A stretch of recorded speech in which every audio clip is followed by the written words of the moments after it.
10, 11, 12, 13, 14.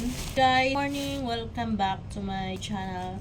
So for today's video is mag-unboxing ako ng wipes. Mag-unboxing ako ng wipes. So in-order ko to sa TikTok shop. At saka napakamura niya guys. Nasa halagang 152 pesos for 20 packs. Kaya ayan, mag-unboxing na tayo. Ipapakita ko sa inyo kung ilang piraso at bibilangin natin. Anyway, nabawasan ko na to siya kagabi ng isa. And then ngayon, ito po yung ginagamit ko sa baby ko guys, yung wipes since newborn. Kasi hiyang-hiyang talaga yung baby ko dito at hindi siya nagkaka-rashes. So this one, so ito yung ginagamit ko. Sobrang tipid po talaga. Sulit na sulit ang 152 pesos mo dito guys.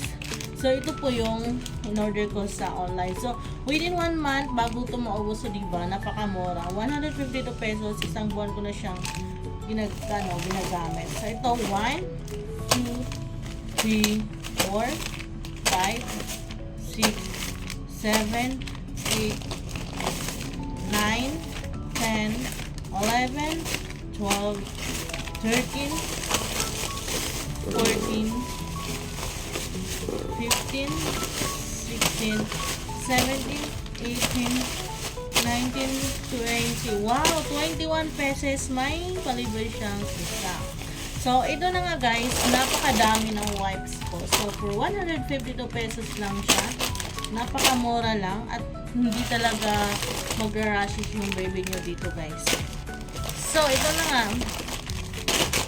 Ayan. Sobrang mura lang talaga at hindi kayo magsisili dito sa wipes na to guys. Grabe. Kasi nga, imagine nyo, for 152 pesos, kung bibili tayo sa branded. Well, maganda naman yung branded, pero mas dito ako. Hiyang naman kasi yung baby ko dito guys. Kasi nga, 152 pesos, biruin mo, 20 packs. So, matagal na ito maubos. Grabe, sobrang tipid talaga dito guys. Yung maganda na gamitin, hindi magka-rashes yung baby nyo dito. So, ito na nga. Diba, napakadami. Sobrang dami. Ang paketes, meron siyang 80 sheets. So, 80 pesos sa isang pakete. Kaya medyo matagal-tagal talaga maubos ko.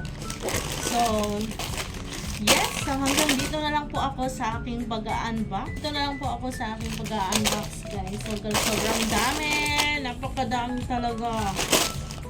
So, almost 7 months na akong gumamit dito sa wipes na to, guys. Sobrang sulit na sulit talaga yun. Thank you for